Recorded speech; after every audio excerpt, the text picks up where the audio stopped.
show. It's a lot of things that sort of go together. Hodgepodge, we think it's funny. We hope you do too. But if you don't, we're gonna do it anyway. Hodgepodge, it's a show. It's a lot of things that sort of go together. Hodgepodge, now you know what happens when we can't get together. Hodgepodge.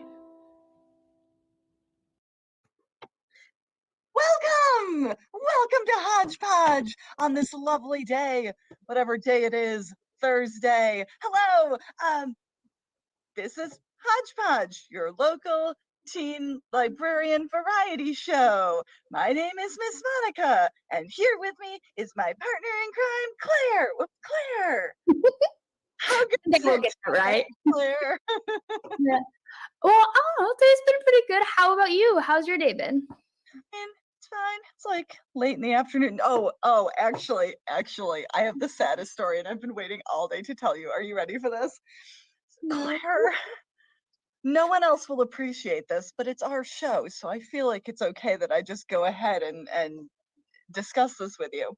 I was getting ready this morning for Hodgepodge, and I was like, I'm gonna wear like a cute necklace. It's spring. I feel like a cute necklace is a good plan. I went to pick a necklace. Look what has happened. Like, how? I hang them all on a thing. I don't even understand how this occurred. Like, they're just knotted.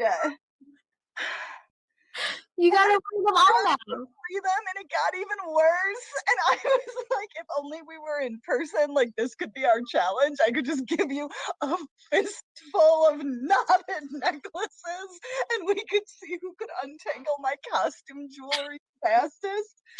I was devastated. So I am necklaceless because You gotta wear them all. Wear them all at the same time. Even like I was unclipping some of the ends to like try to pull one free, and they wouldn't even pull free then. So they're all just like unclipped and loose, and yet somehow tied in knots.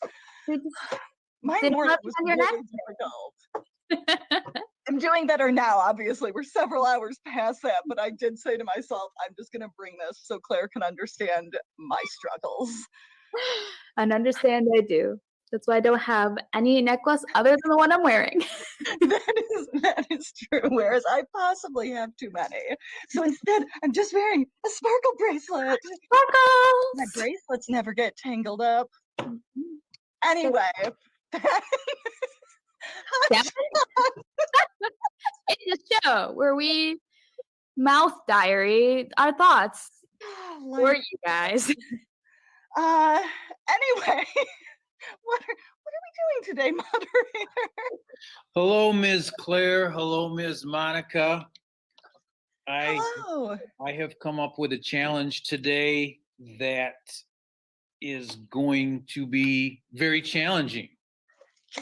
And I call this challenge, What Do You See? Don't like it already. So Nope. I'm going to put a picture on the screen, and we'll see what you see. Okay. Ready, set, go. It's a dog.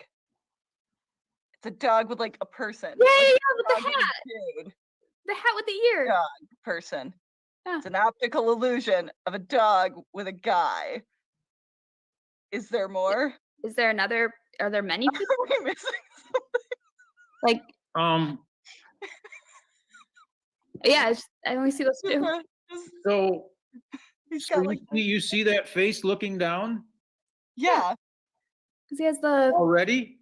Is that our challenge? Our challenge was It took me weeks to find that. Well, I can see that I'm going to have to come up with a more challenging challenge next week. Perhaps it will be Monica untangles her necklaces. But I mean, yeah, that might anyway, yeah, like it's like a really ugly hat, and then a guy like pensively looking down the jowl of the dog, right? Yes. Well, at first I was like, oh, there's more? There, it didn't stop. So I was like trying to see if there's like a guy's face in the tongue as well. Moderator, you fool. We grew up on highlights. Like, we're good at this. well, Show us a magic eye next time. I'm great at those. I will go back to the drawing board. Great work as always, and I will come back with something more difficult next week. That was the best challenge we've had so far. I I feel know. so skilled and competent. I'm a visual person. That's how I learn. That's how I operate. So like hidden objects, favorite thing. Done. All right. Well, that was certainly a thing. What are we doing next? I think we should have a book talk. I love book talks. Yes, excellent plan. What book are we? Oh, okay. Ready when you are. All right, here we go. Hi everyone, my name is Miss Julie. I work at the Walker branch of Kent District Library, and I'm going to tell you about the book Ground Zero by Alan Gratz. Now, this is the story of the September 11th, 2001 terrorist attacks. It more specifically covers what happened in New York City at the Twin Towers. It has two characters. There's Brandon, and he's there on the day of the terrorist attacks, up in one of the towers with his dad when the plane hit the tower. And then there's also the story of Rashmina that kind of interweave back and forth throughout the book. Rashmina is in present day Afghanistan dealing with her own 9/11. And what's happening to her is as a result of what happened in 2001 in New York City. There's this fighting between the US and the Taliban, and what her family and her village have to go through as a result of living somewhere where there are present day attacks. So when I read this book, I could not put it down. I read it in one day, and it has been a while since I did that. It was exciting. It was terrifying. There was violence. There was death.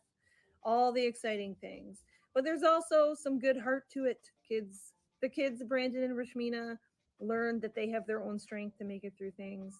And they also learned that when you're going through stuff, you need friends, you need allies, and you need to come together as a community to make it through. So if you're looking for a book that you just can't put down and talks about how much one day can really change your life, you should read Ground Zero by Alan Gratz.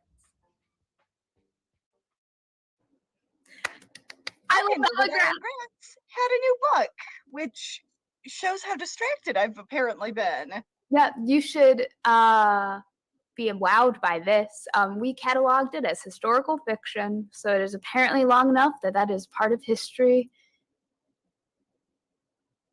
Don't you feel old? Okay, guess I'll just turn into the crypt keeper and go take a nap in my coffin. Are you kidding me? Great. Yep. Great. That's it was earth shaking when I read the label. I was like, I'm old.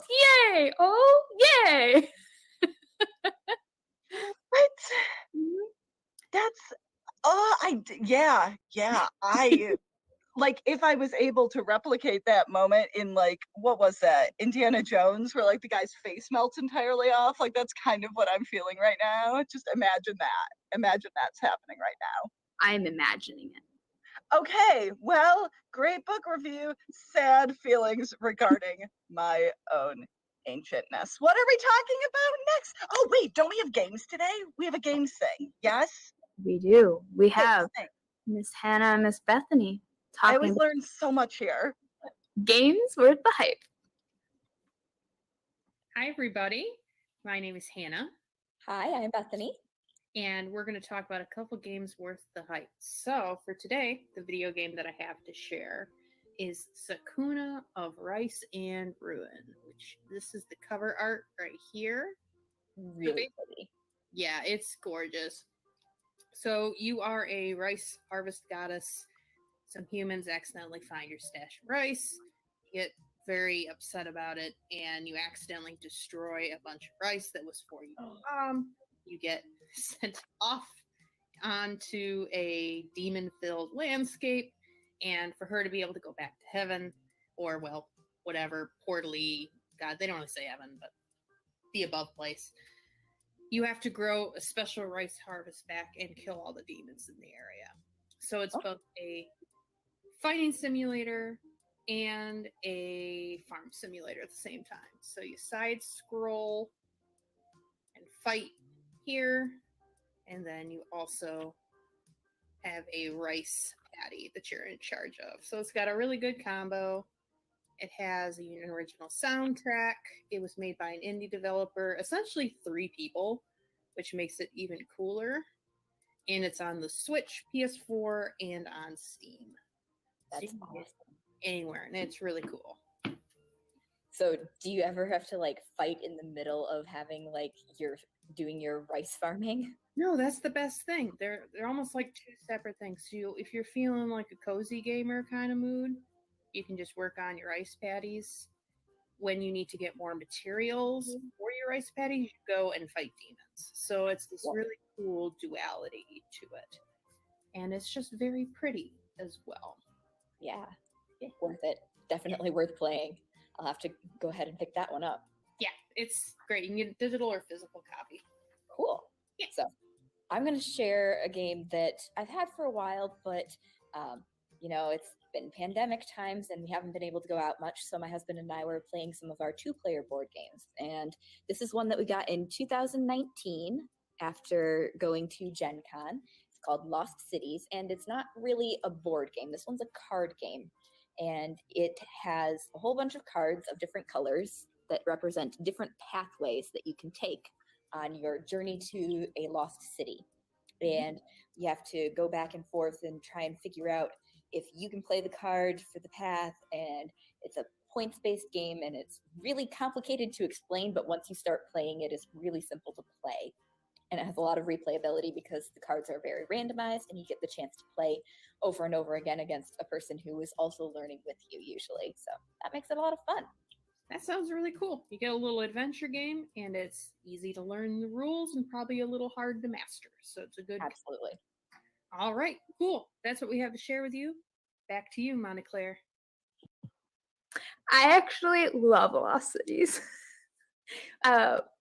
I lost every time I've ever played it, but like it's not actually hard. I just can't play it well, but I love it. I'm just really, really obsessed with the idea of a game that involves both demon slaying and cozy contemplative rice farming. How would I know that you would love that? Genre of game I knew existed, but I'm absolutely here for. And I think I have a PS something. I have a PS number 2? device. Like, I could maybe play that. You can tell I'm great at the gaming, by the way. I'm unsure of what console I have, but like, I could kill demons and also have a beautiful rice field. Yes, you can. That's Well, like thank you guys for sharing. Games worth the hype. Yes, absolutely. Obviously, if you, dear watchers, have any games that you think are worth the hype or that you would like to see our game reviewers review, feel free to email us at Hodgepodge? I think it's at hodgepodge@kdl.org. Feel free to send those our way. All right, what are we doing now? Oh, weather report. Weather report. Does Greg know yet that his snow person melted?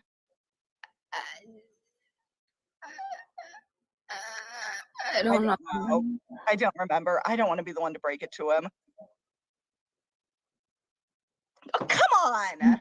Wait, I think it. Okay, so nose goes, and you touched your nose first, which means you go. Right? That's No. we just won't mention it. Roll the weather report, and we'll pretend it never happened. Never happened. Never happened. It's fine.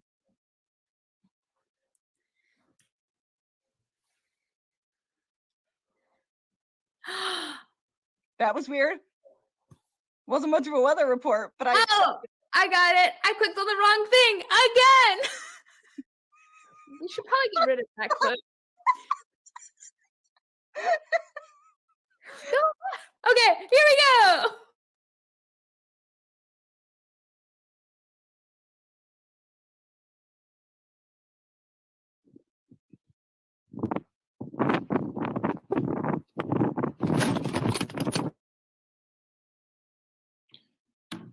I'm okay. I'm okay. Back to you, Clare.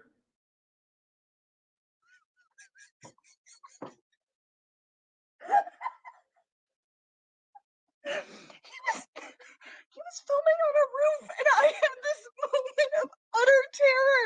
And then I was like, no, surely someone edited this. Like, we wouldn't have put it onto Hodgepodge if he fell off a roof. Okay, well, that wasn't a weather report. We need something a little bit more informational. Yeah. Ooh, I think I have something. Let me try this thing. You're always prepared. Come on now. That's what I do best.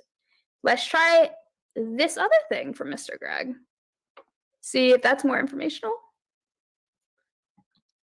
Hey, Clare, today on the It Depends on the Weather report, what people want to know is whether or not you have ever eaten uncooked ramen. That is the question for today, and we're going to ask a few people that we run into, have you ever eaten uncooked ramen?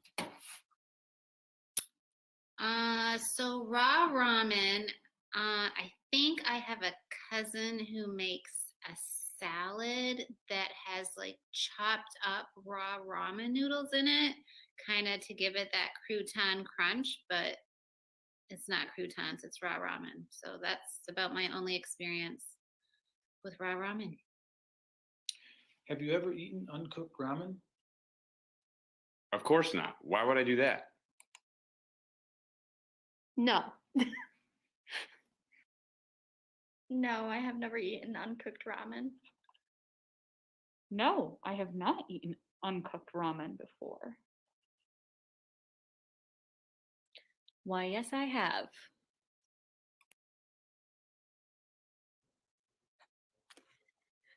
Questions we all wonder, huh? Okay, I feel like Hodgepodge viewers need to understand that this now explains to me, because I never know what's happening in this show, right? For all intents and purposes. Claire handles this, the moderator comes up with random questions, and I'm just along for the ride. But Claire, for several weeks now, as I leave the house in the morning before Hodgepodge, has said things like, did you bring a pack of ramen with you? I've been carrying around this pack of ramen in my purse for weeks now because Claire suggested I might need it for Hodgepodge at some point. And now, surprise! Now I understand, and I'm also frightened. Wait, you've never had raw ramen before? I mean, like, I've had like a spare noodle here and there as I'm cooking ramen. Like, if one falls out of the package, I just like eat the little piece that fell out, but I've never like taken a bite of a ramen packet. Well, guess what we get to do today?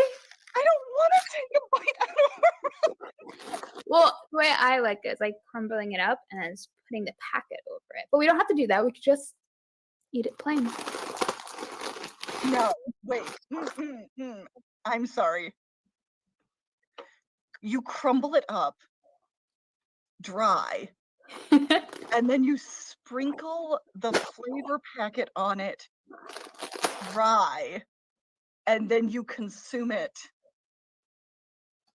dry.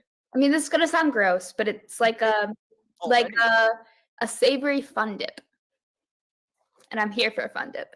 A savory fun dip. Come on, get your ramen. Come on. Mind-boggling to me. Oh wait, let's go. Oh, okay. I can just open mine, right? I don't need to crumble mine like a savory fun dip. What do you eat it with then? Because with a fun dip, you have the candy dipper.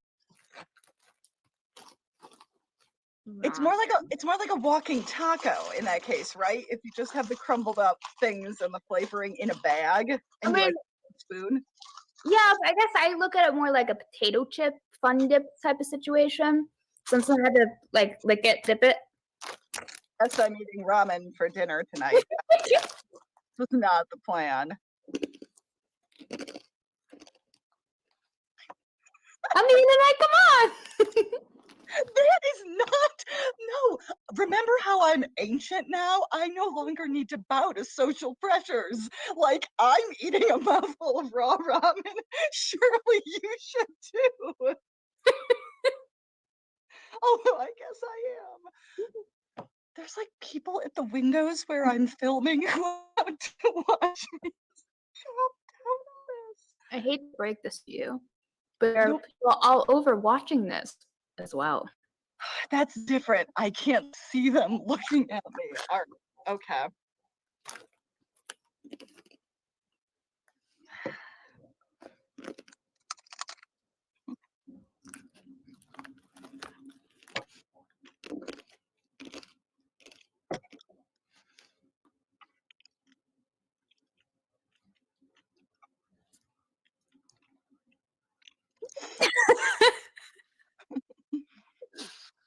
I mean, that's certainly a large mouthful of dry, tasteless noodles that turn strangely gelatinous the longer you chew them. Not tasteless. Did you put the flavor packet on yours already? No, not yet. I'm waiting for you to get there so you can try it with me. You're gonna make me like waste all this. Okay. No, fine. No, that's fine. That's fine. I have my soy sauce flavoring. All right. You don't need very much. Not the content that people are here to see. I don't know what content they're here to see, but I am certain it is not this. You don't need very much. You can sprinkle just a little bit on.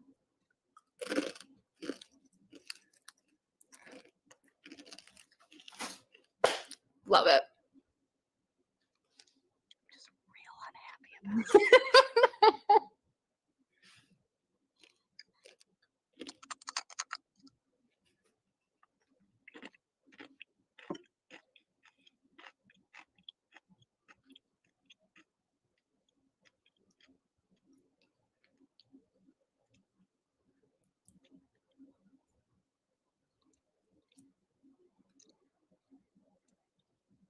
You like it. You like it. Okay, so I'll be. You like it. You like it. You like it. If I was trapped somewhere with no water source and didn't mind the fact that I would be intensely thirsty after eating this. So I'm trapped somewhere, there's no water source, I'm extremely hungry, I'm not thinking about the fact that I'll be thirsty afterwards, and all I have on me is a single bag of soy sauce flavored ramen noodles, then I would eat this. So you like it. I'm just gonna put this back in the bag and eat it with an egg later the way it was intended to be eaten. Wow, that was a journey. So now we both can say, yes, Mr. Greg. Ooh, you've eaten raw ramen. Raw Wow, can't wait for the next one of those questions. I've also been carrying a bag of Oreos around for several weeks for reasons I have yet to be told why, and that challenge seems like it will be much tastier.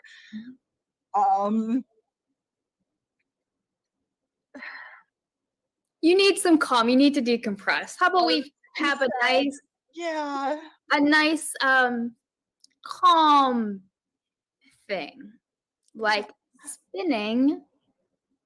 Like ballet? No. Okay. Like, okay, here we go.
That is some fairy tale nonsense right there. I am obsessed with that.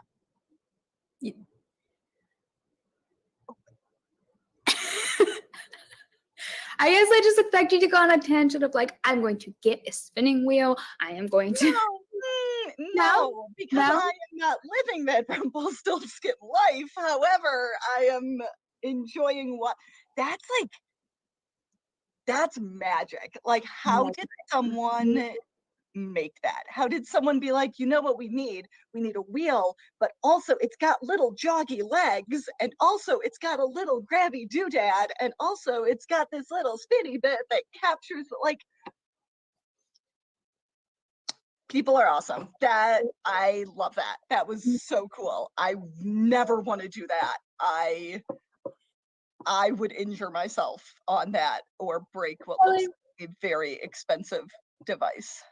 There's that, yeah. Yeah, like the wheel would just like go off down the road. Like, I can't even imagine. Wow, though. Who knew? We see so much cool stuff here. I love it. Okay, I'm trying to keep us on track because we are way over time for today, I believe, because I got distracted trying to put off eating raw ramen and sort of ate up time we weren't expecting to use. We have to talk about poetry contest, right? Because the deadline for that is coming right up. Do we just have to say, submit your poems to the poetry contest? Submit your poems to the poetry contest. You can sign up to using the website that is below there. Yes, right there, website. And you have an opportunity to win prizes. If you submit up to 2 poems in our poetry test online at the website below, you also will get the opportunity to participate in our online slam, which is amazing. It's on 2 different nights, sometime in April. I can't think of the date right now, but like the last 2 Thursdays in April. You'll get the details if you submit a poem to our poetry contest. Team Poetry. Poetry. Now, fun fact. Fun fact. The last time you did that, you made me eat raw ramen. This isn't a fun to do that. Okay. Hippos produce pink milk. No. What? What? Why a hippo's milk is pink? Why is that what I'm looking at? Well, because it's not actually true.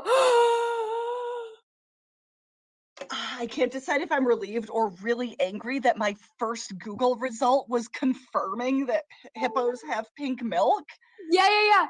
So it's like on a fun fact list like crazy, but it's actually been debunked because hippos produce like a white beige colored milk, like every other mammal. Like mammals. However, we think that the rumor came up that the fun fact made because hippos do sweat kind of pinkish. And because of like hippoceric acid or something, I don't know the specifics, but It does not produce pink milk. Not sure how that connected. But fun fact, the red pigment in their sweat acts as a great suntan lotion. Yeah, so don't believe everything you see on the internet, because I don't even know where to go from there. I tricked you all. Yeah, don't trust the internet, kids. Use smart searches, I guess, not like me. I was searching fast, though, to be fair. That was just the first result. If I had scrolled further, it does appear that Snopes debunked it. Snopes. What an interesting fun fact slash debunking a fun fact slash new fun fact that is equally gross compared to the original fun fact, which I feel is a whole journey for me today. Yeah, that's Hodgepodge. Hodgepodge. It's a show. See you later, everybody. Hodgepodge, it's a show. It's a lot of things that sort of go together. Hodgepodge, we think it's funny. We hope you do too. But if you don't, we're gonna do it anyway. Hodgepodge, it's a show. It's a lot of things that sort of go together. Hodgepodge, now you know what happens when we can't get together. Hodgepodge.